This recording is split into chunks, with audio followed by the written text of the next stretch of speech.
Quorum, so we're going to call the meeting to order and get started. The first item on our agenda is approval of the minutes of the meeting of May 13th. Move approval. Second. Motion for approval and a second. All in favor signify by saying aye. Oh, I'm sorry. Can't we have these high-tech things here? All in favor vote. Okay, voting is closed, or is it? Yeah. Yeah, voting's closed. That passes. We move on to public comments. We have none. Okay, we move on to the reports. Review of our draft board agendas for June 24th and July 8th. Thanks. So, Victoria? item number 3A is a review of the June 24th draft board business agenda. Item number 1, 2, and 3 are your standard approval of meeting minutes, public comments, and actions from policy advisory committees.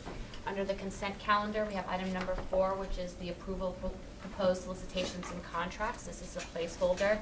Item number 5 is the Transportation Development Act Triennial Performance Audit. This is going to TC next week. There are a few findings, and they're going to be recommending hopefully an approval.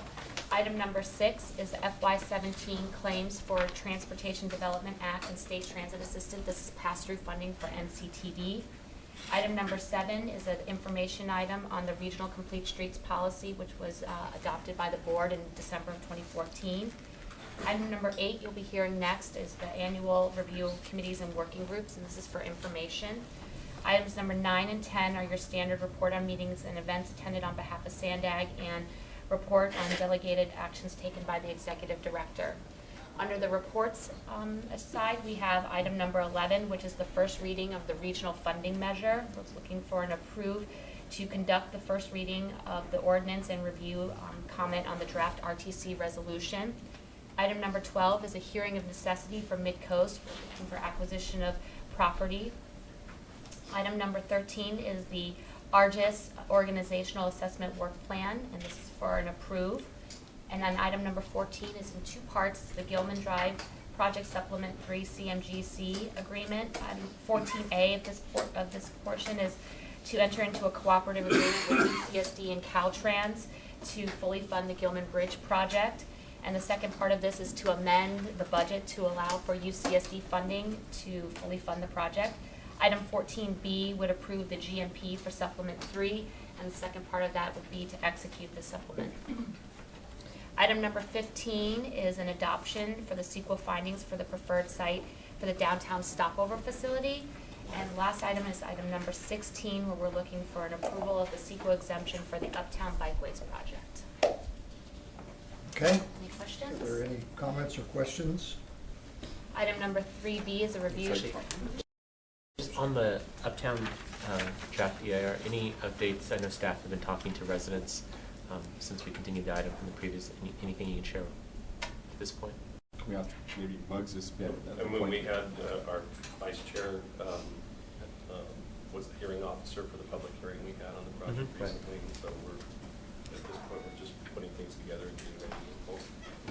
Todd, there's still concerns about the CEQA, you know, and the gap as to whether we can exempt it or not. So we'll get testimony, I'm sure.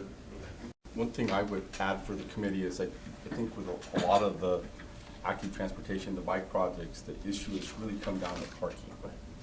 And in terms of CEQA, that you know we got to deal with the parking issue, but parking itself is not necessarily a CEQA issue, right? So I think that's been some confusion in the community that, you know, if we exempt or we pass an environmental document that then it's all said and done. Well, that's just the start to get into the detailed project planning, you know, which at that point, you know, we got to deal with the parking pieces. And, you know, we've done probably the most extensive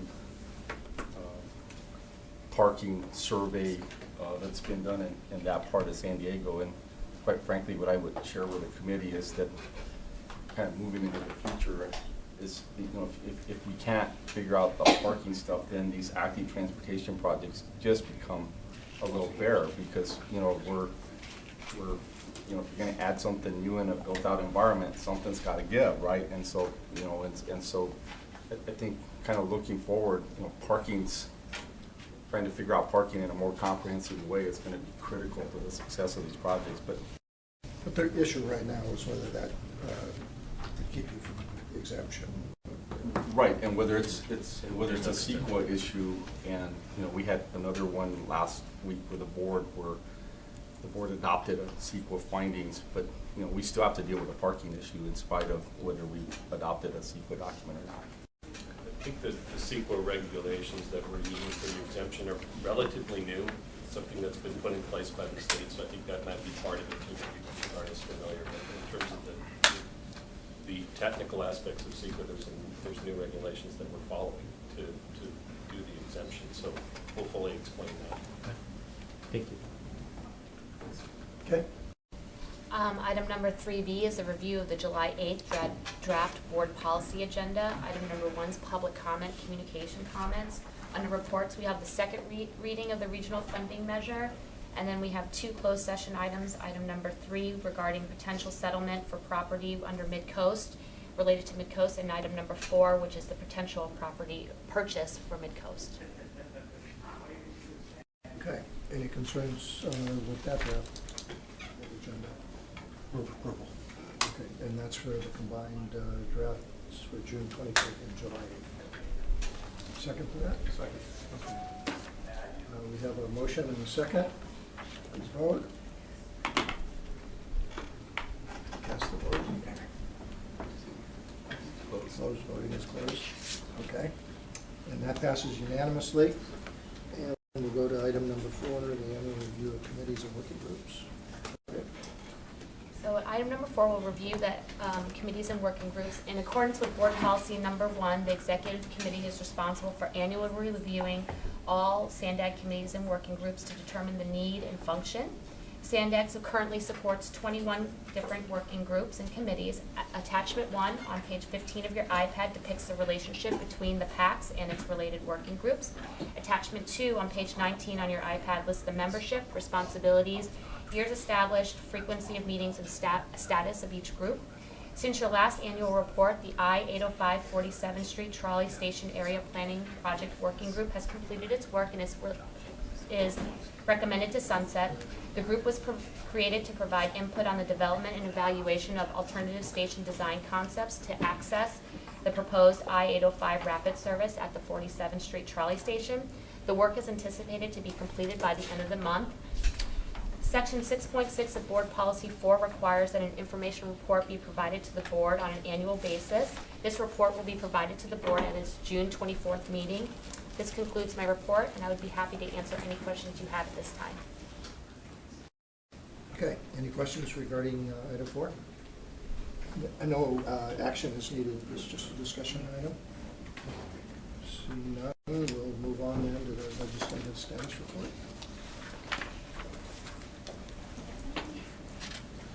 Robin's going to help with this. This is all Victoria. Robin lists the state and Victoria lists the feds. So I'll start with an update on the federal legislative status report. On May 17th, the House Appropriations Committee passed the FY17 spending budget bill for the Department of Transportation. On the highway side, the bill allows for $44 billion from the Highway Trust Fund to be spent on federal highway programs, which is approximately $905 million above the FY16 current levels. This is consistent with the FAST Act authorization. On the transit side, the bill provides $12.5 billion for FTA. This is $743 million above current levels. Within this amount, there's $2.5 billion included for the New Starts program, which fully funds all current FFGAs, and also provides an additional $500 million for new FFGAs that are expected to come online this year. This includes the Mid-Coast, of which $100 million has been allocated to that project. Under grants, the Tiger program was also funded at $450 million. This is for projects of national and regional significance. As you may recall, the agency has received 2 of these projects, one for the 905-805 interchange and another one for the Los Penasquitas Bridge Replacements Project. So now we're looking for the House and Senate to reconcile both bills, but we're very hopeful that funding from Mid-Coast will remain, since both spending measures include at least $100 million for the project. Moving on to the Fastlane Grants, we've been updating the committee on the development of these applications. DOT Secretary announced last week that they had received 212 applications totaling $9.8 billion for this program. This is 13 times the available funding of $750 million that's available this year. As you may recall, Sandag is sponsoring or co-sponsoring 3 applications, which include Segment 2 for Otay Mesa East, I-5 North Coast Corridor, and the Elvira to Morena double track project. Secretary Fox indicated in his statement that this was an indicator of demand for infrastructure investment and that awards were expected to be announced in late summer or early fall. This concludes my report. I would be happy to answer any questions you have on the federal side. Any red flags, anything? What's your assessment of how we're doing? I think we're doing well. This week we were asked to provide some additional information regarding the 3 projects that we had submitted. So that's, I think, a good indication that our project is being considered by the Secretary's office for funding consideration.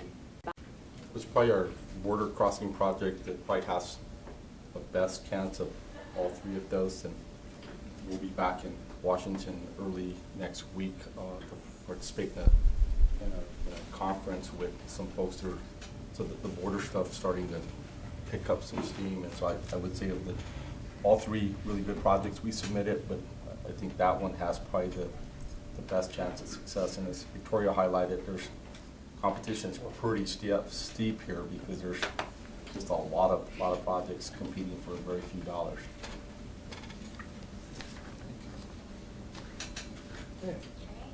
Okay, at the state level, there's quite a few things going on. Last Friday was the deadline for all bills to get out of their house of origin. About 730 bills failed to pass this deadline, which means the legislature only has about 1,500 more bills to deal with before they adjourn in August. Of those, each of the bills that Sandag has taken positions on this year continue to proceed through the process. Those include AB 1746, our Bus on Shoulders bill by Assemblymember Stone, AB 2170, the Trade Corridor Improvement Fund by Assemblymember Frazier, AB 2289, the Owen Shop bill, also by Assemblymember Frazier, as well as Senate Bill 885, which was the indemnification bill by Senator Wolf that the Executive Committee voted to oppose. In addition, the governor released his May revised last month for the FY 2016-2017 state budget, noting that the state's tax revenue forecast has been reduced by $1.9 billion since January. The governor included only minor adjustments to the proposed budget he released earlier this year and no new major general fund spending. His transportation funding proposal remains the same as before, with about $3.6 billion per year in additional funding for local and statewide infrastructure needs. There have been indications that Senator Bell and Assemblymember Frazier are working together to introduce a new special session bill that combines both of their transportation funding proposals. But at this point, it appears unlikely that something will materialize out of the budget process. A couple of other policy items that have been raised during the budget negotiations include the allocation of cap and trade funds as well as by right housing. As you may have heard, the most recent cap and trade auction generated significantly less revenues than originally expected. In fact, only about $10 million was raised as opposed to the $500 million plus that was originally forecasted. The cap and trade budget originally under discussion was about $3.1 billion, so it remains to be seen how the legislature plans to resolve this $500 million reduction. That being said, the funding levels for the cap and trade programs that Sandag traditionally participates in, such as the Affordable Housing and Sustainable Communities Program and the Transit and Intercity Rail Capital Program, were estimated based on lower projections. So the proposed funding levels for these programs should remain relatively unchanged. In regards to affordable housing, the May revise also included some proposed legislation that would require by right land use entitlement provisions for multifamily infill housing developments that include an affordable housing component. This means that any projects that are already zoned for high-density residential use and include a set-aside for a certain amount of low-income units would be able to bypass local government discretionary review processes. In general, the governor's affordable housing proposal has not been well received. The League of California Cities, State Building and Construction Trades Council, as well as the Natural Resources Defense Council have all come out in opposition. The legislature also has pushed back, countering that any proposal as widespread as this should be properly vetted through the policy process and not through the budget discussions. That being said, the governor continues to push strongly on this proposal. Earlier this week, Sandag was invited by the administration to participate in a conference call with MPOs throughout the state to hear more about the plan and next steps. Based on this call, it appears the governor is going to continue working with the legislature on potential amendments to the proposal in hopes of achieving ultimate passage. We will continue to monitor these developments and update the executive committee as the negotiations continue. And finally, we also wanted to mention a statewide initiative that will be on the November 2016 ballot that could impact Sandag's bonding capabilities. Known as the No Blanks Checks Initiative, this measure would require that all revenue bonds issued by the state for any single project at $2 billion or more would first require approval by voters on a statewide level. This initiative was submitted to the Attorney General by Dean Cortopazzi as a countermeasure to the governor's Delta Tunnels plans. However, it becomes relevant for Sandag because the initiative is written so broadly that the definition of state could be seen as applying to statutorily created agencies such as Sandag. The measure again faces significant opposition, including by the California Chamber of Commerce, California State Building and Construction Trades Councils, CalCog, and Self-Help counties. Again, we will continue to monitor its progress and keep the committee updated accordingly. That concludes my report, and I'd be happy to answer your questions. Thank you, Robin. Questions? Yes. Go ahead. I'm curious as to why there's such a discrepancy in cap and trade dollars or generated. Right. Forecast. There's a lot of supposition about it. Some people think that folks have already started gaming the system, and so they bought a lot of the claims earlier in the game, and so they don't need to be buying them now, and they're selling them kind of off market. Maybe folks are already adjusting to some of the restrictions on cap and trade emissions, and so the demand isn't as high as originally expected. It's something that's just happened about 2 weeks ago, so everyone's kind of trying to scramble and figure it out because it wasn't expected.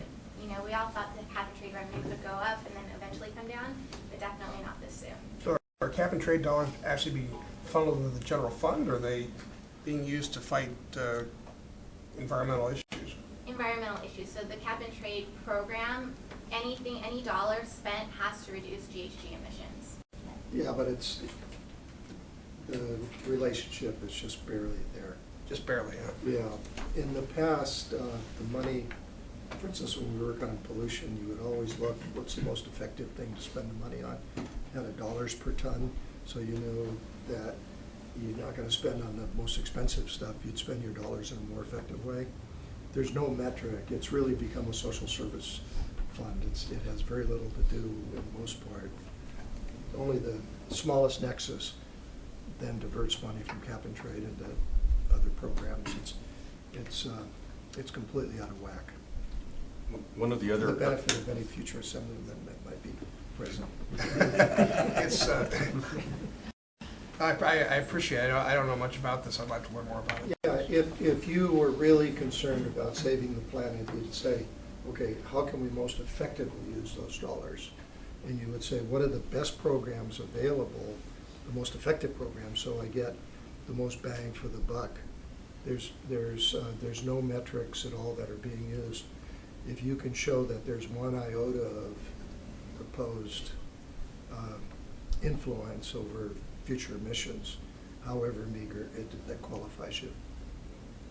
And one of the connections to build on Supervisor Chairman Roberts' point is that the legislature also passed, there's a big chunk of those dollars are being targeted towards what's known as disadvantaged communities.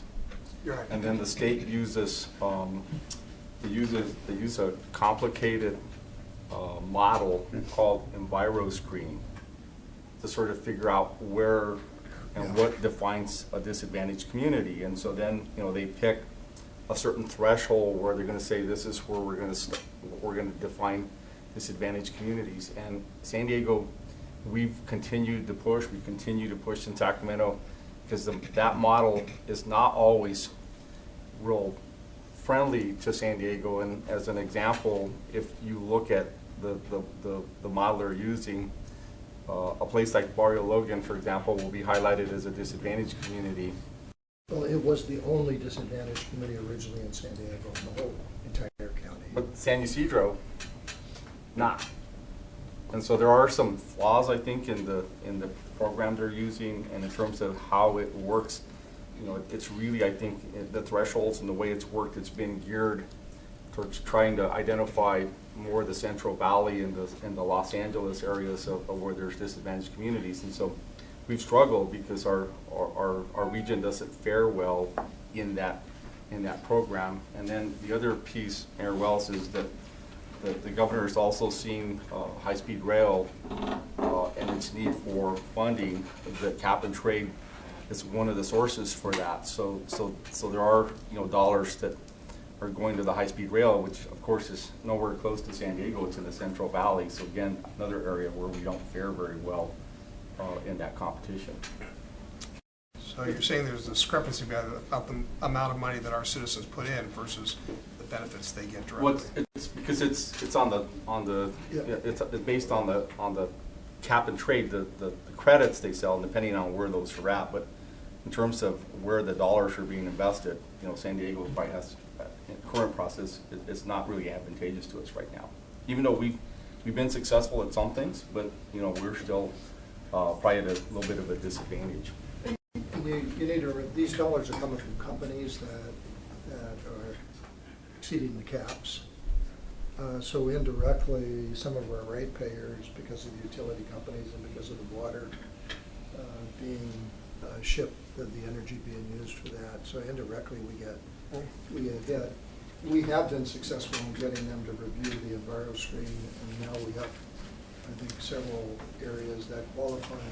But there's not much of a nexus between disadvantaged communities and saving the planet. I'll just tell you that. I appreciate the information. Sure. On the no blank checks initiative, that's qualified? Yes. So it will It appear on the ballot? ballot. Should we be taking a formal position on that? We can Today, now. we're just coming for informational purposes, and then we wanted to get some feedback and see if this was something that the executive committee may want to act on in the future. Right now, we're working through the coalition, so League of California Cities, CalCom. I mean, I think that would be appropriate given that it directly affects us, and it's kind of nuts. It's California, right? You can put anything on the ballot. The mayor got to some of the concerns about just the sheer number, the fall off, and so it remains to be seen if it's because suddenly, you know, everyone's covering their carbon emissions. I mean, as you said, it was intended always to scale back once people, you know, made the shift. Maybe, well, you can report back to some point when that gets sorted out in terms of what the sort of party line is on why that happened. Yes, definitely. And these are quarterly auctions, so next quarter we'll You'll see see how again. that auction goes, what the numbers look like. That's always one of the challenges. It reminds me back in my cattle days of going to auction, right? You know, sometimes the prices go up, sometimes they come down, right? So, you know, trying to predict. We've taken cattle to market and bought our own cattle back because we didn't like the price, right? Right. And it could be that market force, right? But well, remains to be seen. I'd be interested to know more as you kind of sort it out and talk with others. Last thing is on the governor's affordable housing measures. Can you maybe give some more flavor to the phone call that you had with them? I mean, if the legislature doesn't want to do it through the budget process, which I kind of get that, what would, I don't know, fill that in, put some more color on that what you said in your report. I would say probably, and Gary, correct me if you disagree, but I would say the folks that were on the call that were not a part of the administration were probably surprised by how optimistic the administration was on the phone call, because we have heard so much pushback. That being said, they were very clear that the governor's intent on this getting passed. And so, as you know, the legislature has been working very hard all year since January on affordable housing issues, trying to get some additional funding as well. And so the governor made it clear, the administration staff made it clear, that without this policy change, that funding would not materialize. It's my understanding that at least a portion of this passed through the assembly. Of the by right housing? Something like The funding, the funding of assembly, it. yes, they did have which funding, is and so now immense. they're in conference, and so the governor is saying, if the policy change doesn't happen, the funding's not gonna happen. So it's most likely this is going to occur outside of the budget, Yeah. but they're planning on having it done by the end of July. Okay. And I would say. I'm sorry. Todd, I think the connection back, you know, and, you know, the administration's interest in reaching out to MPOs is, you know, all of us have had to do a sustainable community strategy, and within that sustainable community strategy, of course, you know, trying to better integrate land use and transportation, looking for transit-oriented development. But I think where this cuts at regional agencies like ourselves is that we are not land use authorities, and we've always been real careful to not tread on land use authority. And really, I think this whether, you know, the policy will result in more housing and cheaper housing, that may be debatable, but, you know, it really bites at you know, sort of local controlled if you make this parameters where you can just totally go around local government. And so, to be real candid with the committee here, we did a lot of listening on the conference. We didn't do a lot of talking. This, you know, the concern I think is it really goes against where maybe many of our local cities will be at in terms of, you know, your ability to zone and control things through your process.